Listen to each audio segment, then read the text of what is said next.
national pride and militarism, when entire nations were preparing for war. This is Soldier Petr greeting you. Up until now, I've been telling you about politics and technology.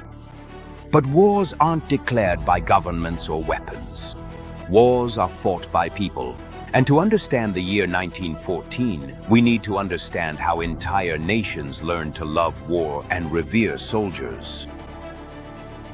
The birth of modern nationalism. At the end of the 19th century, something new emerges.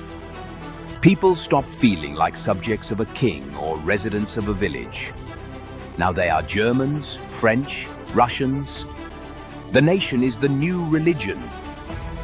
In French schools, maps hang with Alsace-Lorraine marked in black. Children sing La Marseillaise every morning. Our country is the most beautiful, our language the most perfect, our soldiers the bravest, they memorize. The Germans have their own myths.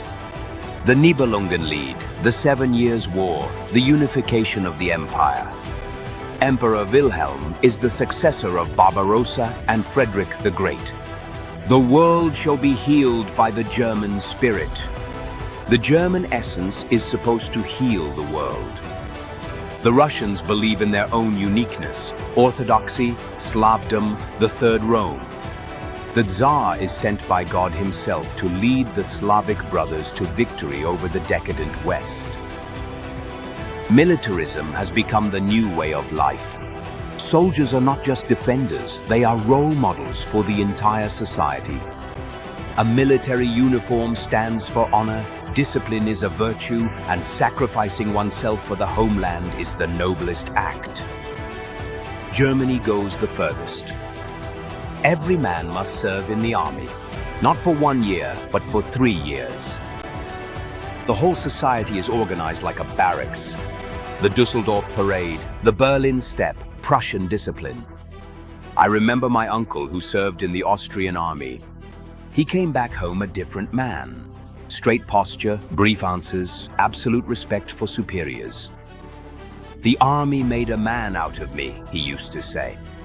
In France, compulsory military service is the school of the Republic. The sons of farmers and factory workers learn to read, write, and shoot. The army unites the nation more than school or church. Celebrations of war in culture.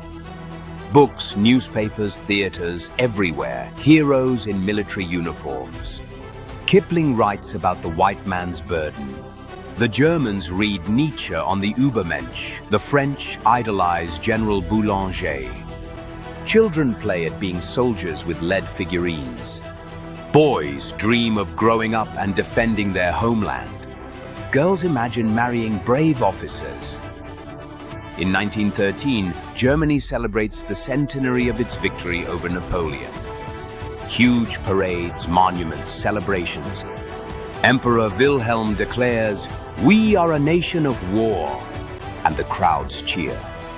The French respond with their own celebrations. Bastille Day on July 14th. Military parades on the Champs-Élysées, tricolors everywhere, the Marseillaise echoing throughout Paris. New directions. Pan-Germanism and Pan-Slavism. Nationalism crosses state borders. Germans dream of a greater Germany. All Germans united in one empire. The Sudetenland, the Baltic provinces. One people, one empire, one emperor. Pan-Slavism is even more dangerous. Russia as the protector of all Slavs. Serbs, Bulgarians, Czechs, Slovaks, all brothers waiting to be liberated from the Germanic and Turkish south. Austria-Hungary is trapped. Half of its population, Czechs, Slovaks, Poles, Croats, Serbs, sympathize with the empire's enemies. Every pan-Slavic article in the Russian newspapers is a threat to Vienna.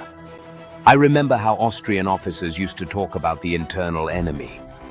They weren't just fighting foreign armies, they were fighting their own citizens. A fatal preparation. In 1914, Europe was like a powder keg.